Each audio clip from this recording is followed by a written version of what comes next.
Salut et bienvenue dans ce Café des Sports. J'espère que vous êtes en forme, j'espère que vous êtes prêts pour ce week-end, que tout va bien chez vous et voilà. Euh, de quoi est-ce qu'on va se parler aujourd'hui? De quoi est-ce qu'on va se parler? Attendez, je regarde un petit peu tout ça. Tac, tac. Alors, tac, tac.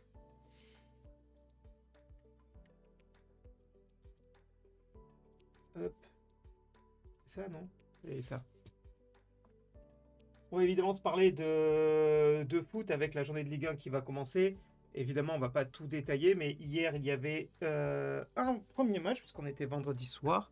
Le premier match en question, c'était Marseille qui se déplaçait à Strasbourg.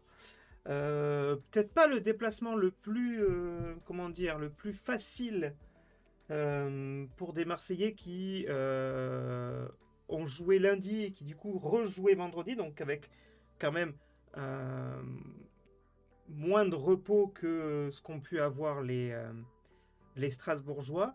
Se déplacer à Strasbourg, je pense que ça sera jamais facile pour aucun club cette saison. Ils ont une équipe qui est très solide, ils ont un public qui est chaud, donc c'est pas le déplacement le plus facile. Après, évidemment, cet exploit contre le Paris Saint-Germain, donc il y a aussi une décompression au niveau, on va dire, émotionnel. Et voilà, ça faisait beaucoup d'éléments à gérer pour les Marseillais. Et ça s'est vu dans le match, hein, puisque, enfin, on va en reparler, mais ça n'a pas été très simple pour les hommes de De Zerbi. Donc on va s'en parler. On va parler aussi. Attendez, je vais mettre ça comme ça. Voilà.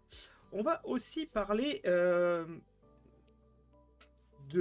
l'avis général qui tourne autour des Parisiens, qui serait de dire que Paris paye ou paierait son mercato, on va dire, léger, puisque un seul recrutement sur euh, un seul homme de champ recruté plus chevalier. Euh, on va pouvoir s'en parler.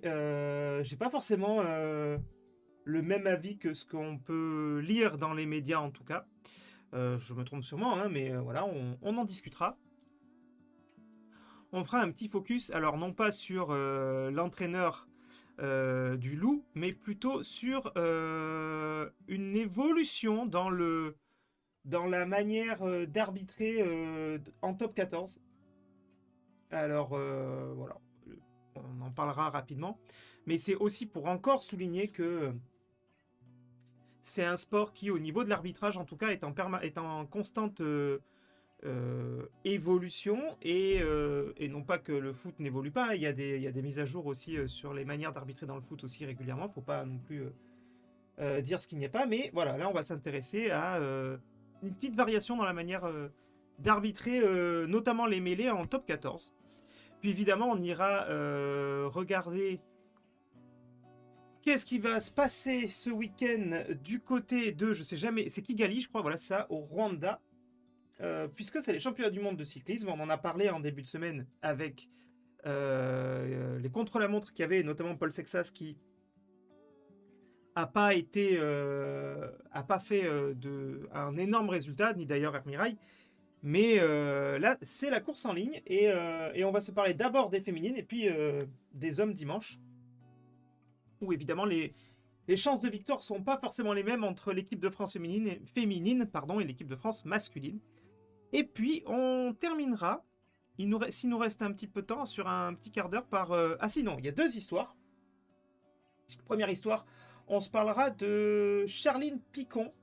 Alors, c'est une info sur laquelle j'étais absolument passé totalement au travers. Mais pour rien vous cacher, c'est hier, j'en ai entendu parler à la radio et je me suis dit ça sera intéressant au moins de retranscrire cette information-là parce que je trouve que c'est quand même assez incroyable quand même ce qui lui est arrivé. Donc Charline Picon qui est notre médaillé, notre triple médaillé olympique puisque sur les 3 dernières Olympiades elle a ramené une médaille à chaque fois. Et il lui est arrivé une mésaventure en mer, donc on en parlera et on terminera par un documentaire que l'équipe nous a proposé il y a quelques temps, j'avais pas eu le temps de le diffuser, un documentaire sur Jonathan Edwards qui, à son époque, avait fait en triple saut une performance incroyable. Et tout simplement, je crois qu'il avait fait le record du monde. Ça dure un quart d'heure, mais je trouve ça intéressant de faire des petits focus comme ça sur des métiers, sur des sports, on va dire, un petit peu moins connus. Et puis sur un événement qui, à l'époque, avait été majeur pour l'athlétisme. Et donc on commence par quelque chose de beaucoup plus, on va dire, mainstream. Hop, hop. Et je sais que je suis surveillé, alors bonjour à toi. Bonjour à toi, cher collègue, j'en dirai pas plus. Donc on va commencer par l'OM rapido. Donc l'OM qui s'est imposé 2-1 face à Strasbourg dans un match où l'OM aura très longtemps très longtemps galéré face à Strasbourg. Alors évidemment, on aurait eu la même confrontation il y a quelques années. On aurait dit que l'OM se serait imposé logiquement à Strasbourg. C'est plus la même. Strasbourg a été racheté, on en a parlé d'ailleurs en début de semaine, par la Galaxy Chelsea. Et donc bénéficie de l'apport financier déjà et d'un apport de joueurs assez conséquent. L'équipe de Strasbourg est aujourd'hui une équipe... salut à toi. Salut à toi. Alors, Dr House by VIP, ça c'est du blaze. Ça c'est du très gros blaze. Donc l'OM qui aura buté sur la défense strasbourgeoise pendant très longtemps. Strasbourg qui a mis en danger l'OM pendant 60 minutes. Mais après l'ouverture du score, qui aura eu la faiblesse de reculer un petit peu. Et l'OM en a profité. Est revenu au score grâce à Aubameyang sur un très bon pressing. Et dans les arrêts de jeu, passera devant pour gagner, pour récupérer 3 points qui seront importants. Seront très importants pour l'OM dans la course à la Ligue des Champions, voire plus.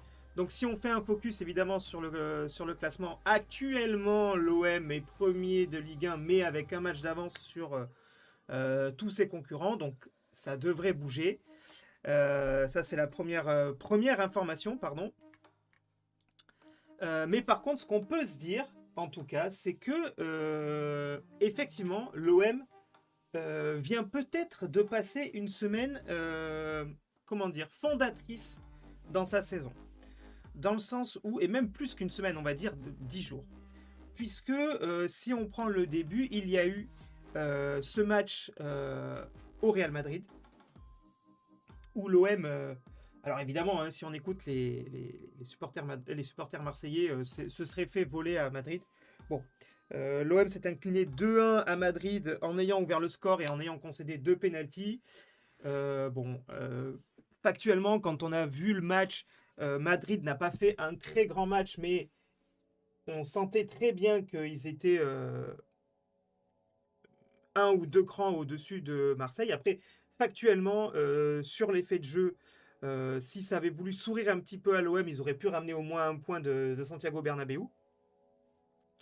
Mais de toute manière, qu'on se le dise, actuellement, l'OM est en progrès, mais il ne faut pas qu'ils aient envie de brûler les étapes.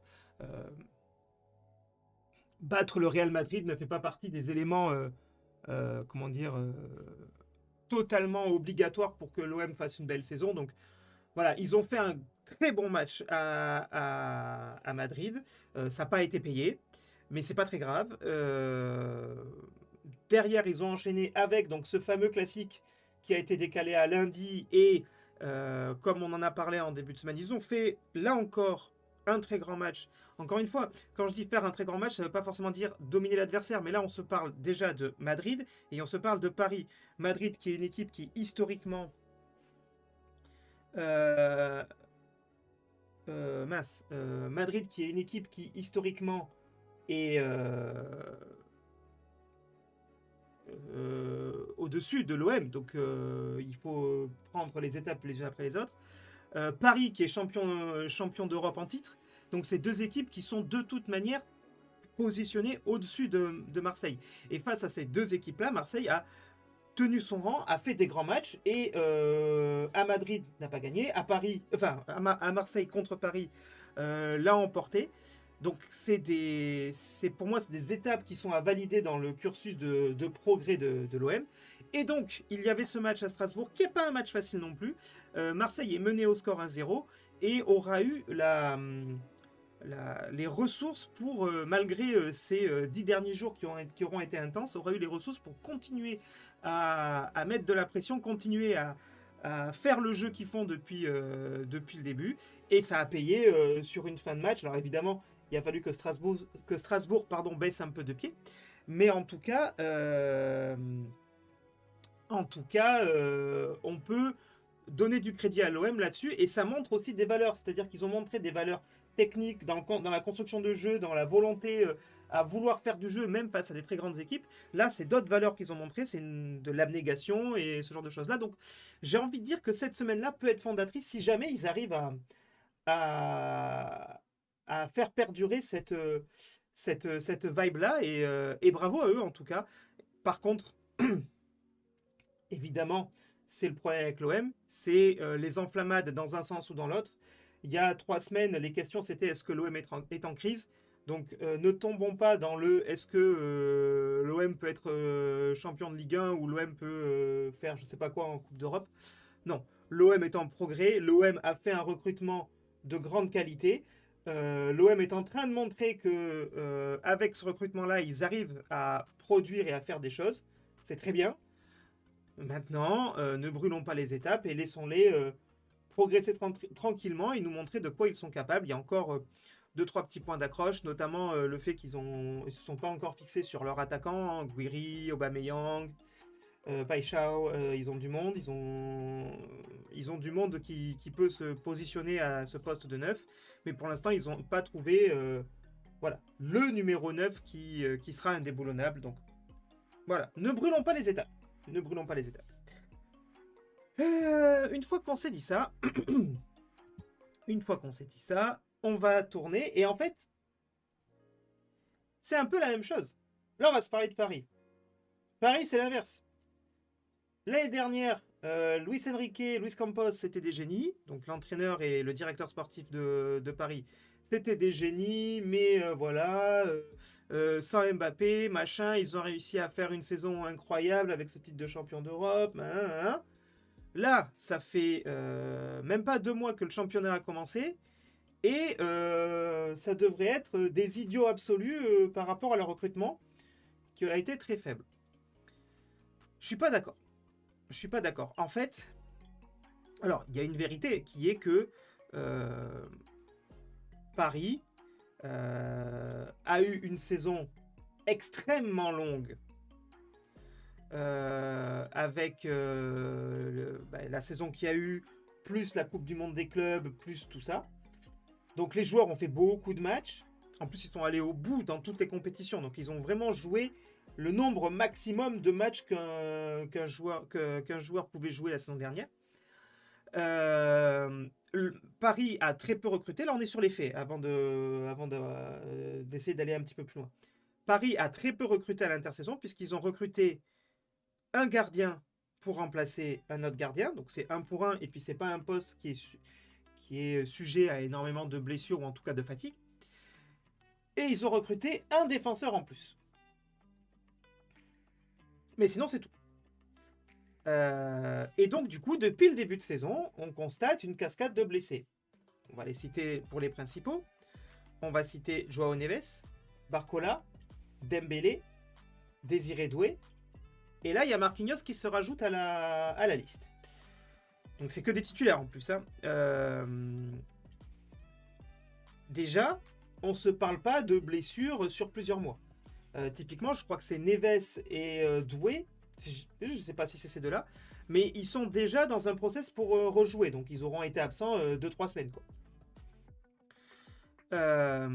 La vision de...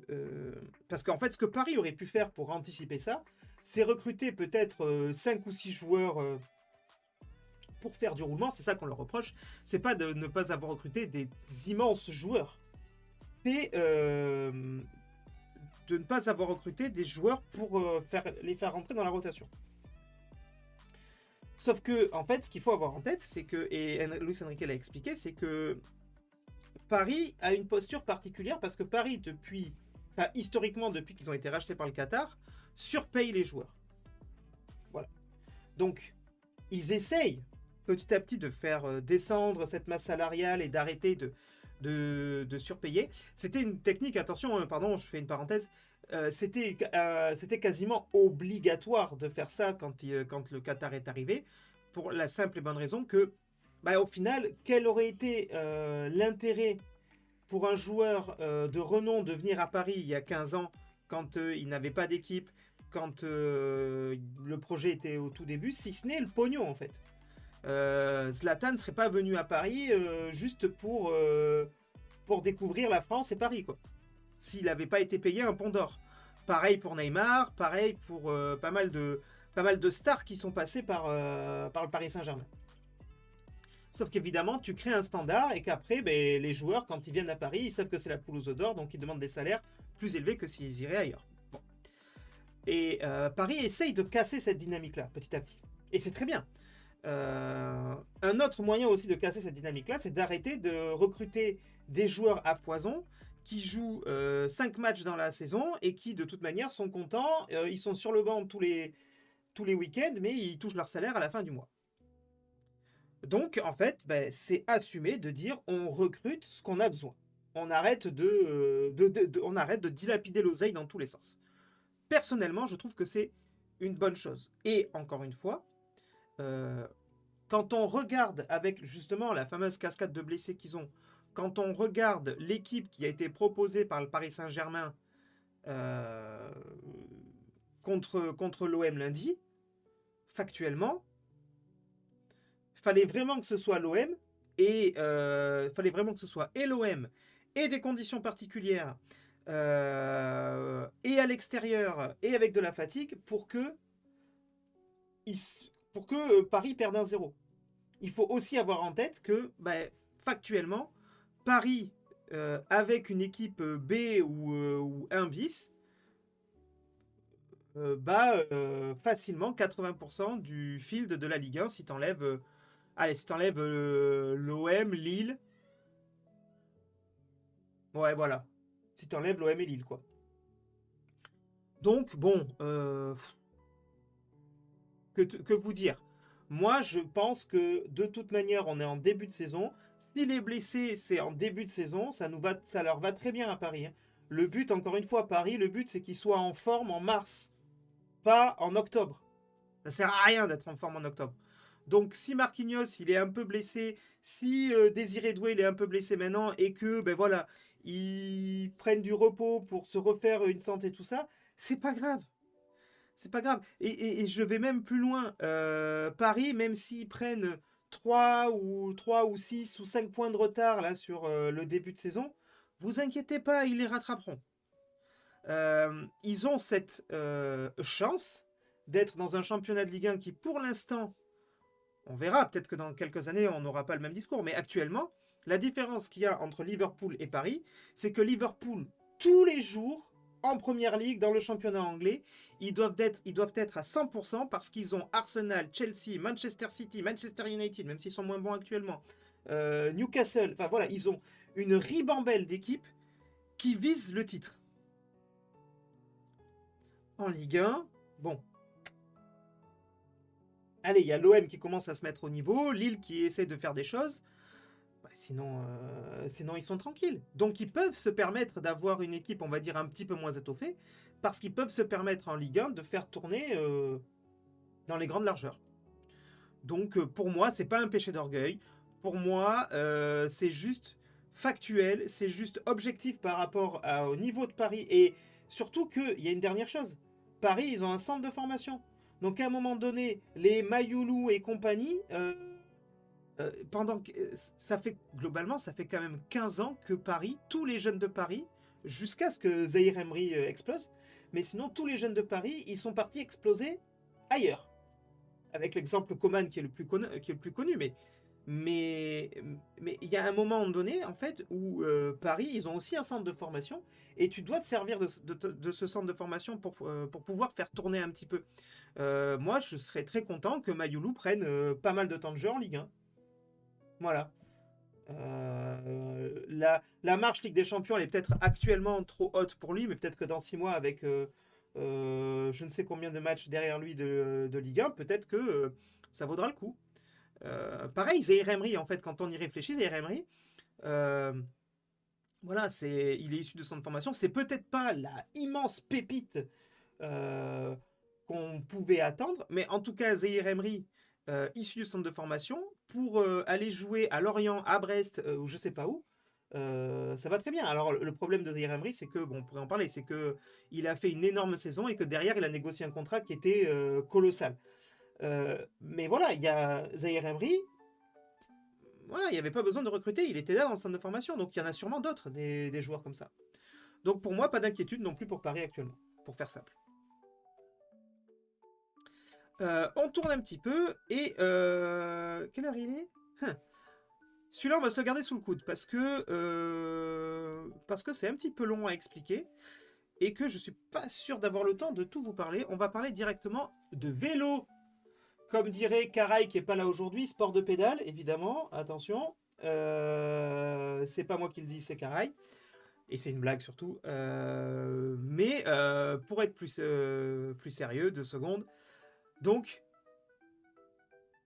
les championnats du monde de cyclisme à Kigali, pour la première fois en Afrique. Euh,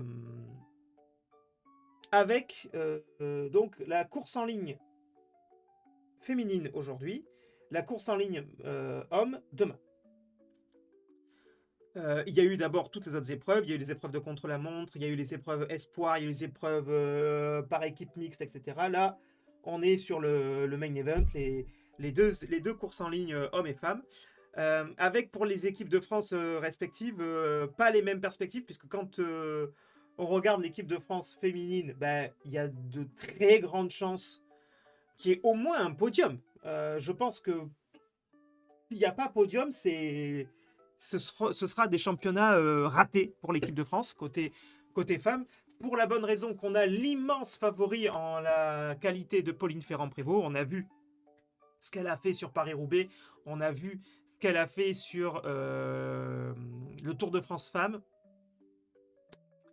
On est sur un parcours qui va favoriser les punchers et les grimpeurs, hein, parce que, ben voilà, en fait, c'est une boucle. La boucle fait 13,6 km, un peu plus. Mais en tout cas, c'est 12 boucles qui seront à couvrir. C'est 12 boucles qui seront à couvrir, et il y a à chaque fois 2 côtes plutôt costauds. En fait, elles sont pas longues, hein. Elles font respectivement 800 mètres et 1,3 km, sauf que tu les passes 12 fois chacune, donc ça fait 24 montées à se farcir, et avec des pourcentages qui sont quand même conséquents. Donc oui, ça va favoriser les profils. Là, évidemment, Pogacar avec une très bonne pointe de vitesse, mais c'est particulier. Parce que oui, tu vas avoir énormément d'occasions pour pouvoir faire la différence et fausser compagnie à un peloton ou à un groupe de favoris, mais la répétition de ces montées fait que ça va aussi favoriser sur du long terme les coureurs endurants. Donc au final, c'est une immense inconnue. Voilà, pour faire simple, c'est une immense inconnue de savoir quel type de cyclistes ces championnats du monde vont couronner. En tout cas, Pauline Ferrand-Prévot a tellement dominé le Tour de France que elle est de facto la favori de la course en ligne. Mais quand bien même, quand bien même ça n'irait pas, quand on regarde la composition de l'équipe de France, Juliette Labousse, Cédrine Carbarol, Evita Music et Maëva Skiban, c'est 4 femmes qui devraient viser à minima un top 10. évidemment, elles vont se mettre au service de Pauline Ferrand-Prévot, donc elles ne finiront pas toutes dans le top 10, ou alors ça serait vraiment un raz-de-marée bleu-blanc-rouge sur les, sur cette épreuve. Mais en tout cas, on a une équipe avec la favorite. Je sais pas si on dit favorite. Ça me fait bizarre de dire favorite. La favorite.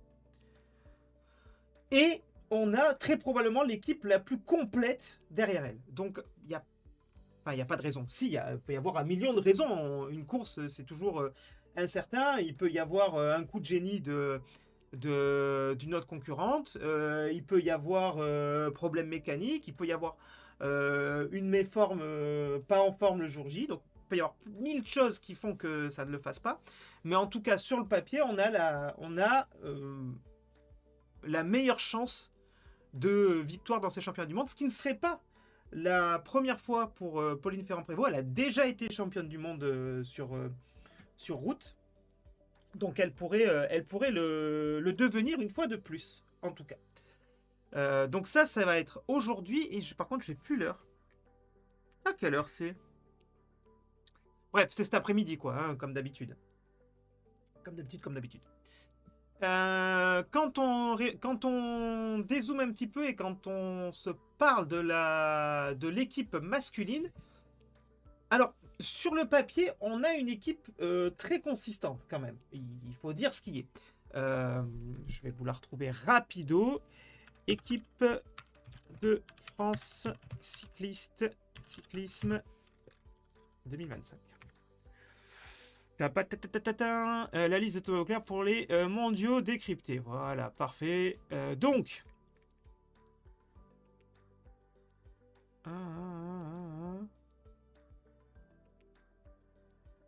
Voilà. L'équipe de France masculine, c'est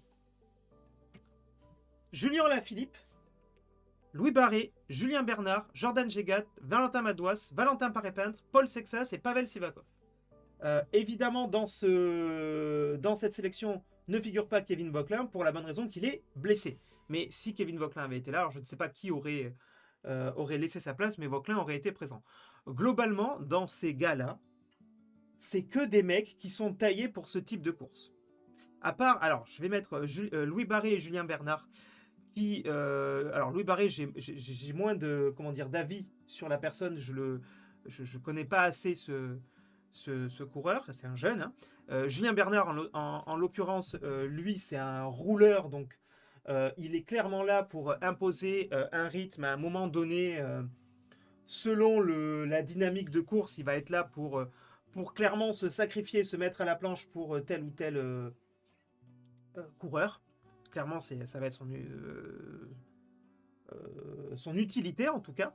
Mais par la suite, Madouas, Gégat, Alaphilippe, Paré-Peintre, Sexas et Sivakov, c'est que des mecs qui vont très très bien passer les bosses. Alors après, évidemment, quelle stratégie va être mise en place ça, on ne l'a pas. Il y a une interview de Vaucler qui explique qu'en tout cas, si on vient au championnat du monde, c'est pas pour jouer un top 10, clairement. Donc on va jouer la gagne, même si évidemment, quand on voit la tronche du parcours, on ne peut que imaginer un duel entre Pogacar et consort. Mais ça ne veut pas dire que tu dois pas jouer la win en fait.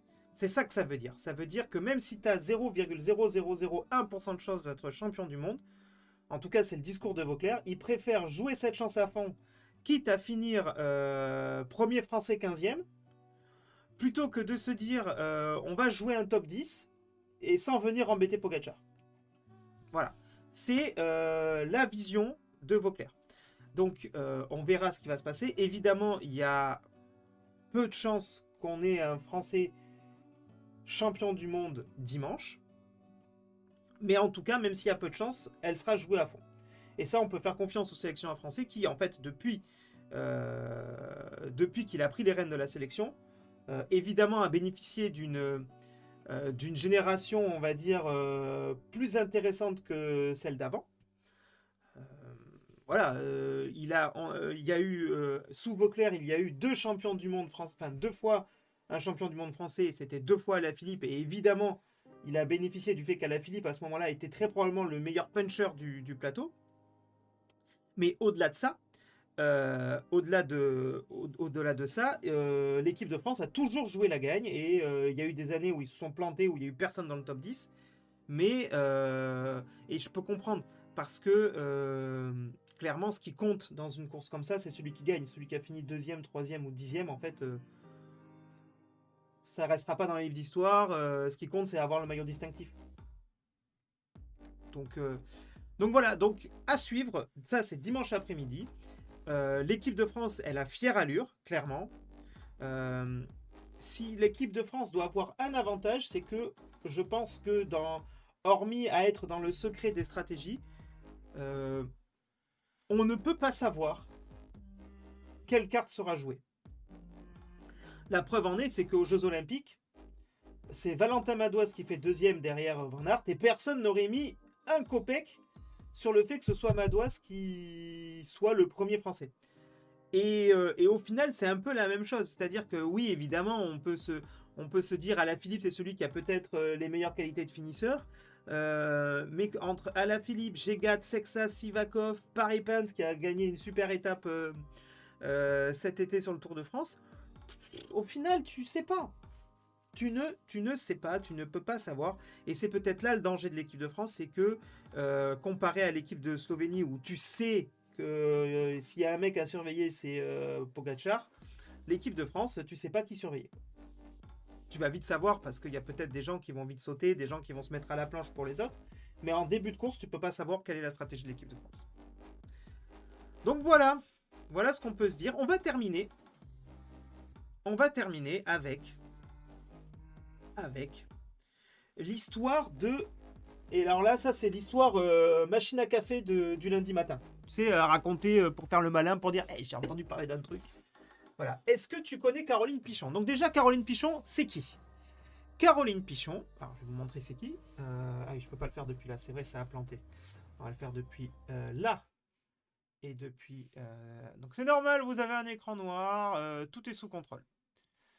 Caroline Pichon, tac, tac,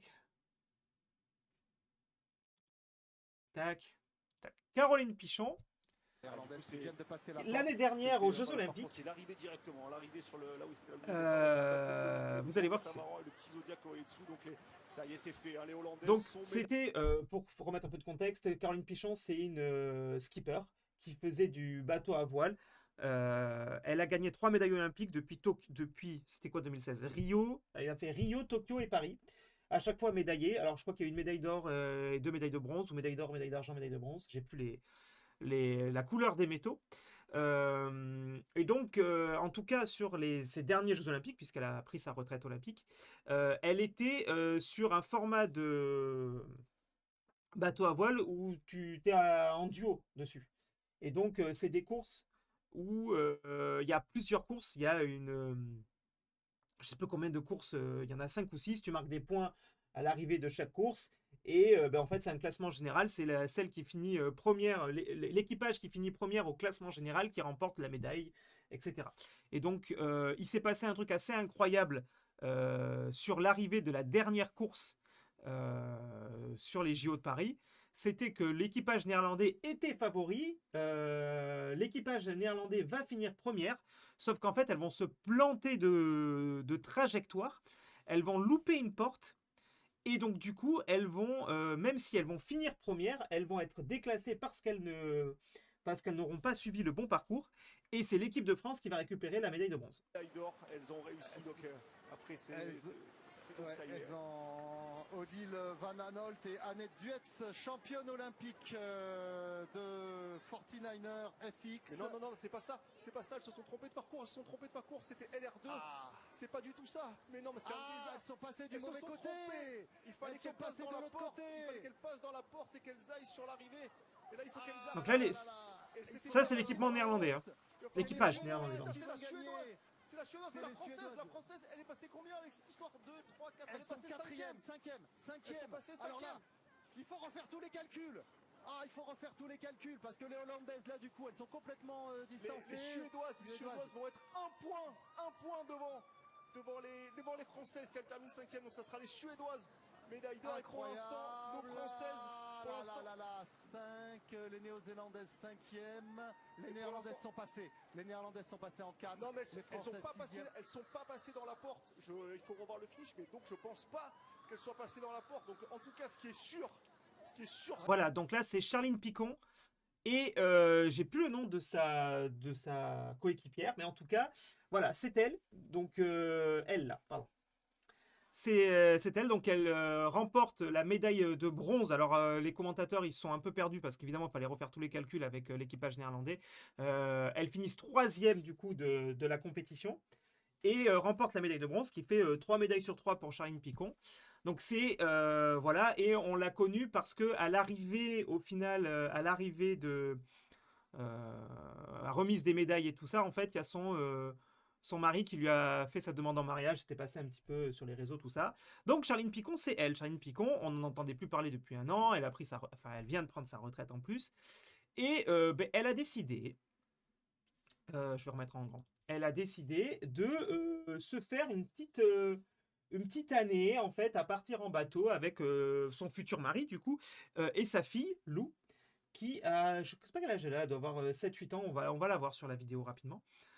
Donc Charline Picon en fait elle décide de faire voilà, de partir en mode baroudeur. C'est un peu le mood de sa personnalité. Donc ils partent pardon, puisqu'il y a son mari aussi.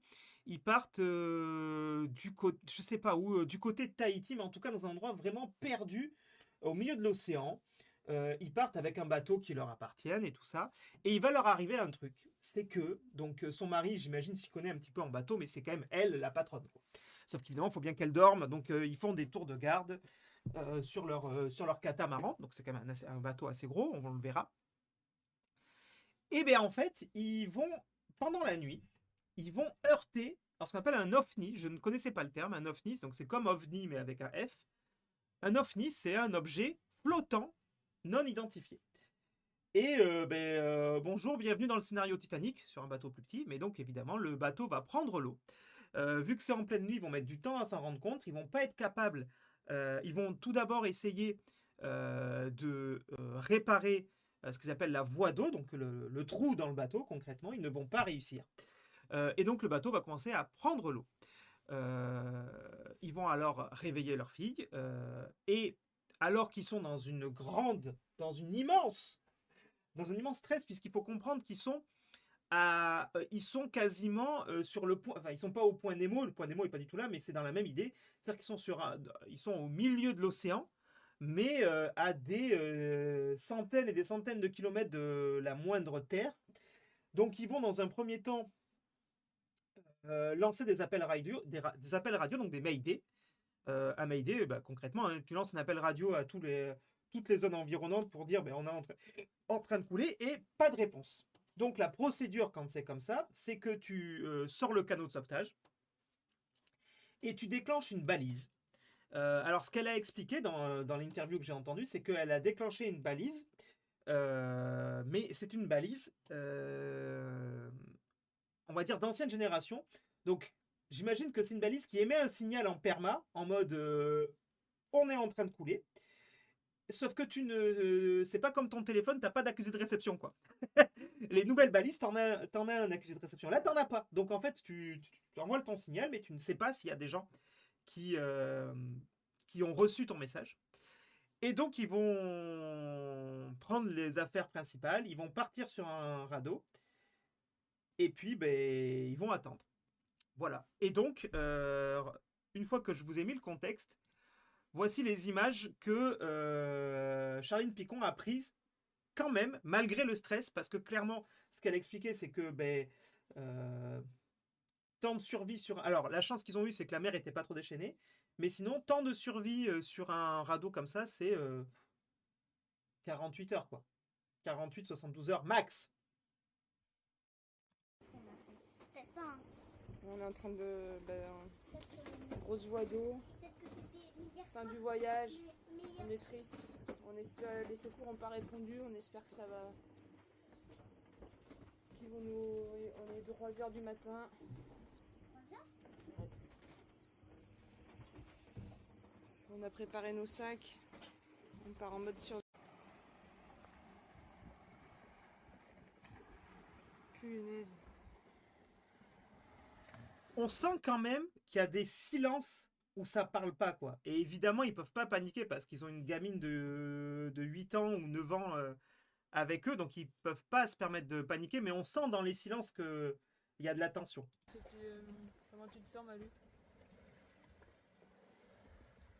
Elle est pas ouf quand même, la gamine. Triste. C'est moi qui prends l'eau, là, non? J'en ai pas.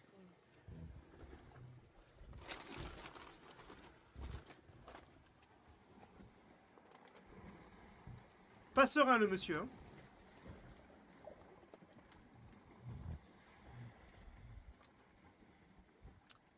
Donc voilà. C'est cool qu'elle ait pris le temps quand même de filmer ce moment-là, parce que quand même, bon, c'était elle l'a expliqué après, c'était un grand moment de tension. Mais comme elle le dit, en fait, même si c'est comment dire, une skipper aguerrie, ça lui était jamais arrivé. Donc en fait, elle est à peu près comme Monsieur Tout le Monde, si ce n'est qu'elle connaît les process. Mais sinon, elle est comme Monsieur Tout le Monde. C'est pas quelque chose sur lequel elle a de l'expérience. Voilà. Donc évidemment, si elle raconte ça, c'est que l'histoire se termine bien.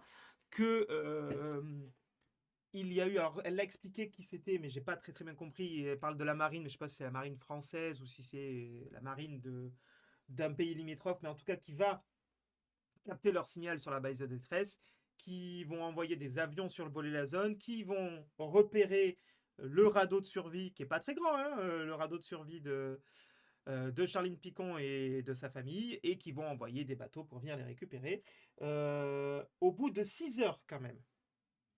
Donc c'est-à-dire qu'ils se sont retrouvés dans ce radeau pendant 6 heures. Alors évidemment, c'est pas long, mais tu as le temps de cogiter quand même.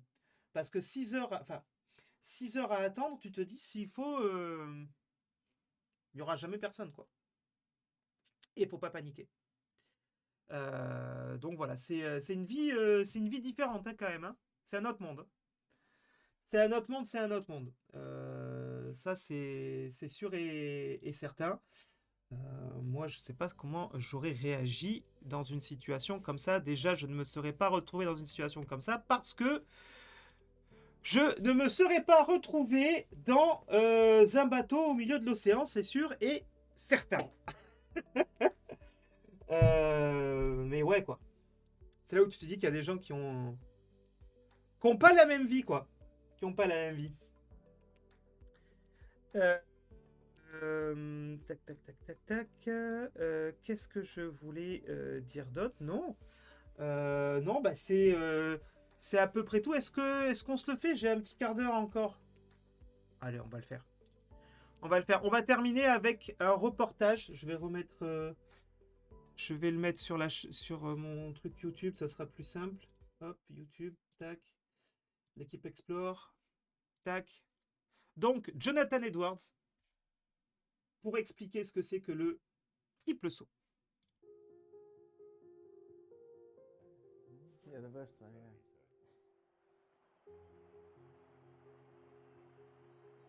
Here goes Jonathan Edwards, very fast down the runway. The same speed the whole way through. It's even better. What a demonstration of triple jumping. That was just very simple. C'est une des plus grandes performances de l'histoire de l'athlétisme de manière incontestable. Il a réussi à faire l'image qu'on peut avoir du triple saut. 1, 2, 3, poum. 18 mètres. 29 reste un modèle. Donc c'est bien ça, record du monde. Hein. Esthétiquement, c'est une forme de saut qu'on peut montrer dans les écoles. Sur ce saut-là, ce qui est vraiment marquant, c'est la préservation de cette vitesse horizontale qui est monumentale. Yes, my name is Jonathan Edwards. Amazingly, still the triple jump world record holder. It's been too long, I think, and hopefully I can give you an insight into how I broke that record.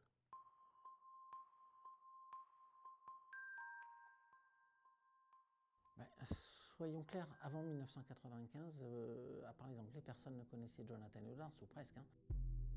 Voilà, donc il sort un peu de I nulle part au didn't début. do any training when I was younger because I was a late developer, so I wasn't one of the stars. Nobody would have picked me out to say, you're going to break a world record, you're going to be Olympic champion. Il avait quand même été 3e au championnat du monde de 1993 à Stuttgart.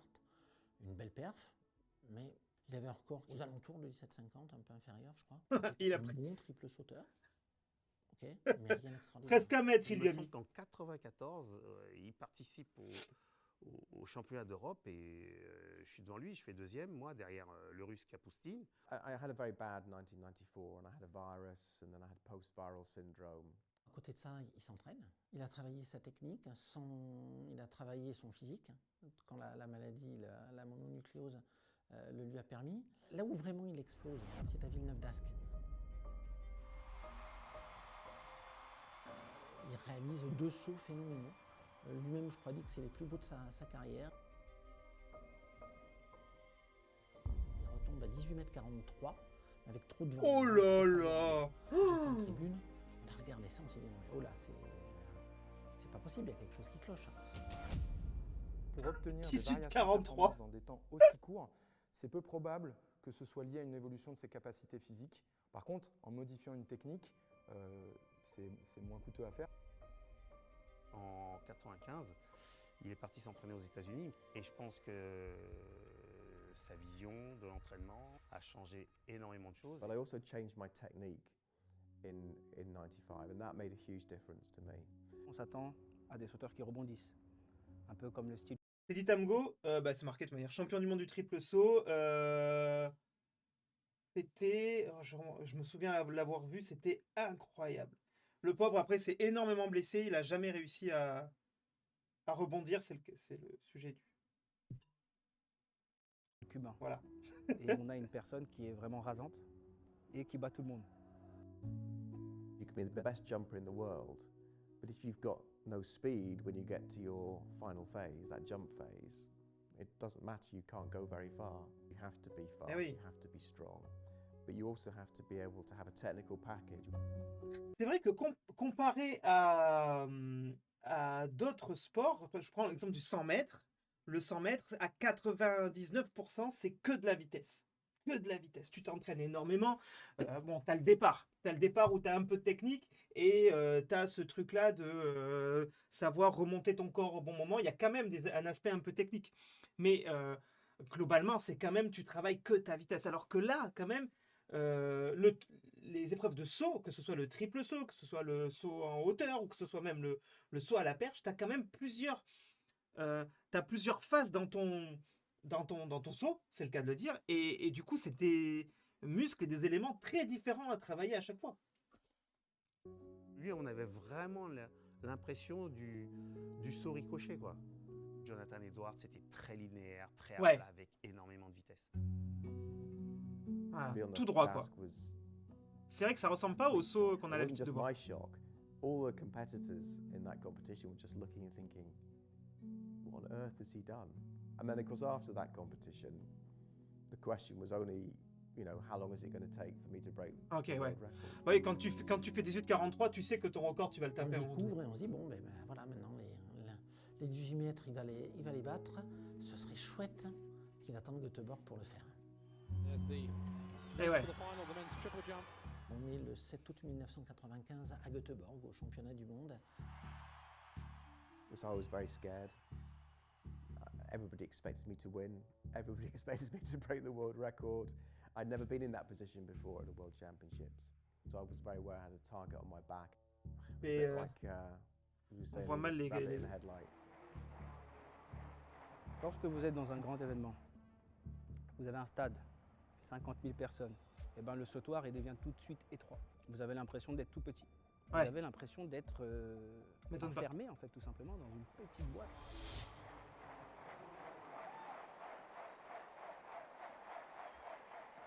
Et là, il va tout droit, c'est abusé! Et ce jour-là, il est le premier homme à passer la barrière des 18 mètres. 18-16. Il gagne 18 cm sur le record. Bravo, ouais, ok. Mais on se dit, attends, ouais, ça y est, c'est bon, c'est fait. Pourquoi il continue de sauter? Allez, il en fait encore un. Oh non, dit de jeu.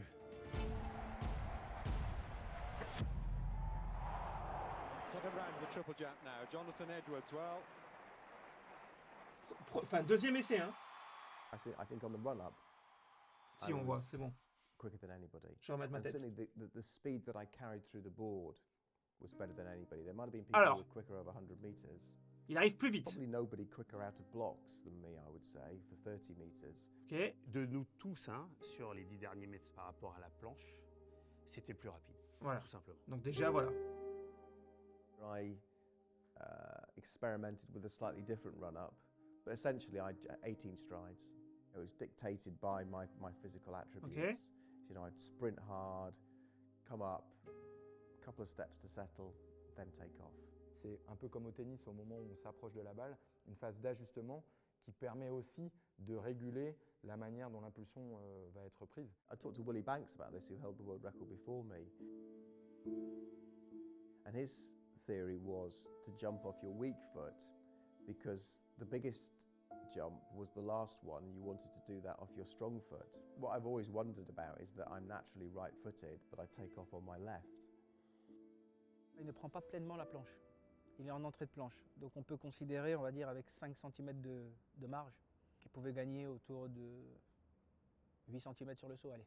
Ok. Rentrer dans son saut, c'est le centre de gravité, la posture du tronc, la tenue de la tête, l'engagement avec les épaules, les bras. Le mouvement des bras va avoir une importance colossale parce que c'est ce mouvement-là qui va être le facteur de stabilisation du haut du corps.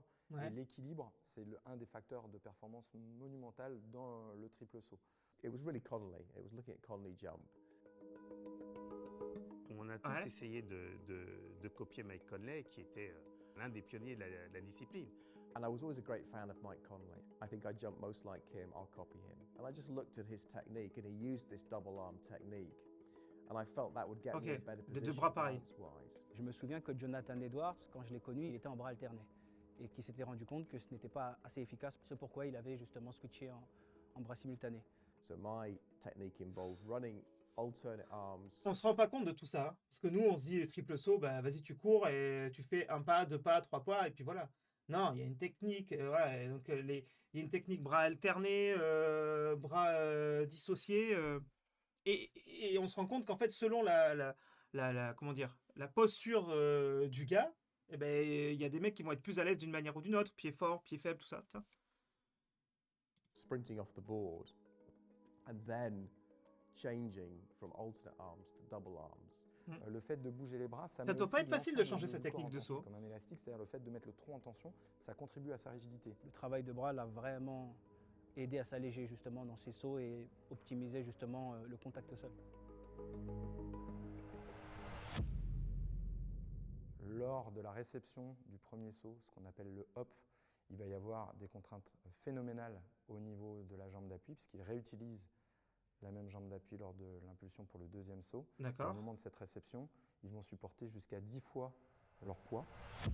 Donc tu prends appel pied droit et ton Oh, premier strong. saut, et ton premier appui, c'est repied droit en fait. My ratio was very good. I don't think there were many of the athletes who would have lifted as much in the gym in comparison to body weight Ok. that I did.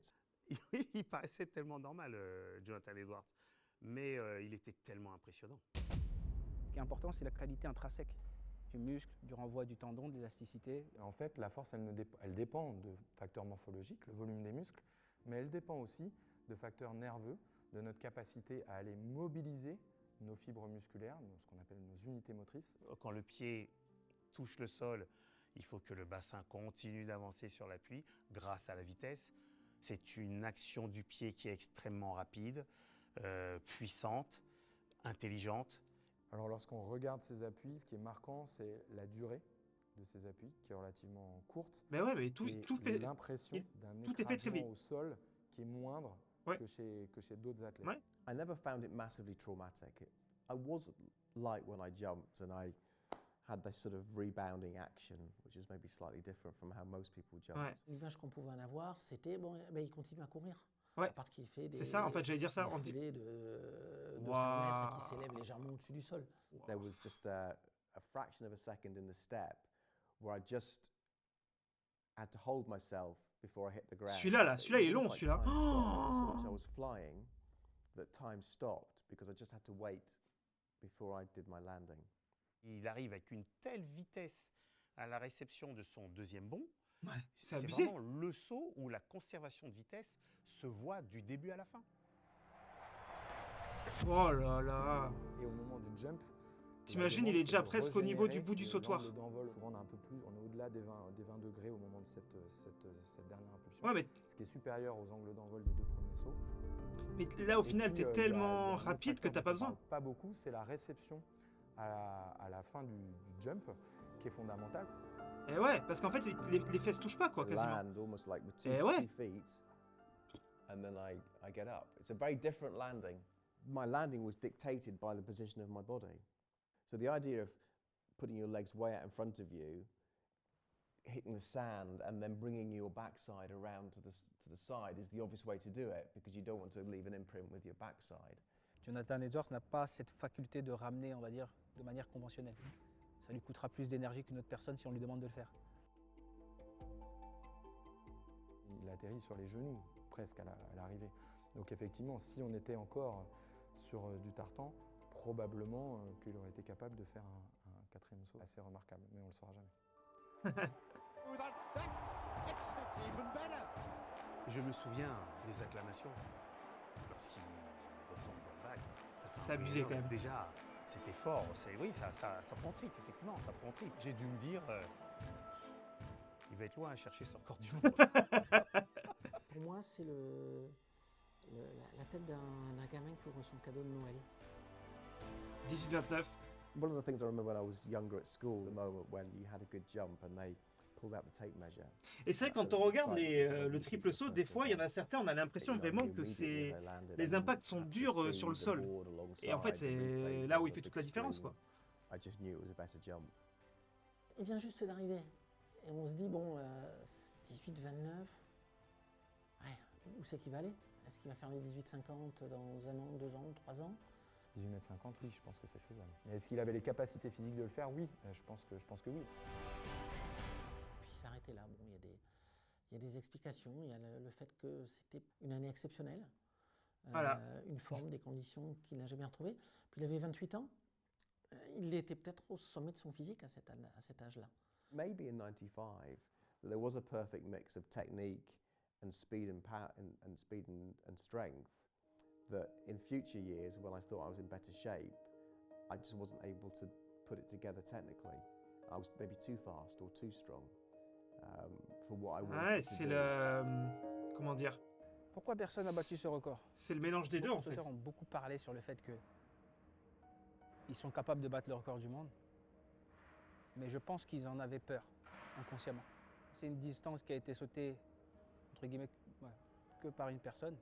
Alors il va peut-être falloir, pour toi, faire quelque chose qui n'a jamais été fait. Eh oui, battre un record du monde, c'est aller dans l'inconnu. Accepte l'inconnu. Il faudrait l'athlète parfait et probablement qu'il faudrait se rapprocher déjà du profil morphologique de Jonathan Edwards. Et en fait, il a raison, Edwards, quand il dit qu'après, il se trouvait en meilleure forme. C'est intéressant, ça. Il se trouvait en meilleure forme, mais il ne se sent, ça allait pas. Et en fait, il disait où il était trop rapide, où il était trop costaud. Et en fait, c'est un athlète de triple saut, pour arriver à ces performances-là, en fait, il faut qu'il soit au bon mix de poids, de puissance, de vitesse. Et peut-être que lui, c'est arrivé un petit peu par le hasard, entre guillemets, parce qu'en 95, on n'avait pas autant de data qu'on a aujourd'hui.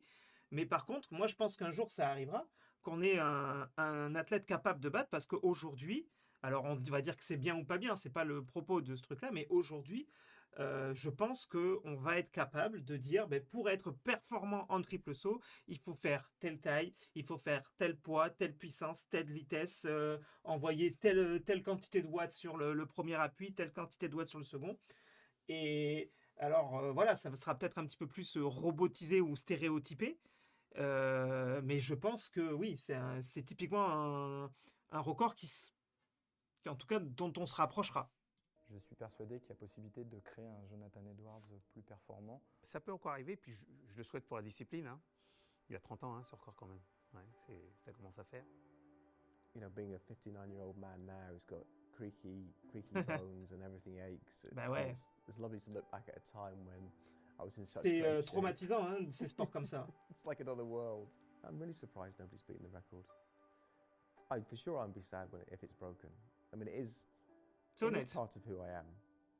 You know, I'm the world record holder in the triple jump. Voilà. Voilà. Histoire d'un mec qui n'était pas forcément taillé pour... Dembous, Ballon d'Or qui n'était pas forcément attendu pour être ne serait-ce que champion du monde et qui, une année où il est malade, il fait le point, il décide de changer sa manière de s'entraîner, de changer un petit peu tout et de réfléchir à sa technique. Peut-être qu'à l'époque, en plus, ça se faisait moins. De réfléchir vraiment à la technique, à comment faire les bras, machin, le pied d'appui, partir ailleurs, voir comment on s'entraîne ailleurs. Et tout s'emboîte sur la même année et ça donne un record du monde incroyable. Et surtout que il a foutu en un an, il a gagné 1 mètre sur son propre record. Moi, je trouve que c'est ça qui est le plus important, et le plus impressionnant. C'est que par rapport à son record, et même, au final, implicitement, il lui a mis plus d'1 mètre à son record, vu que record non homologué, 18,43. 18,43. Bref. Bon. Les petits potes, c'était sympa. C'était cool. On va se laisser là. Je vous souhaite à tous et à toutes une très très belle journée. Un très très bon week-end. Et on se dit peut-être à cet après-midi. Pas pour du sport, hein, pour du jeu. Et sinon, à demain. La bise à tous. Bonne journée. Salut, salut.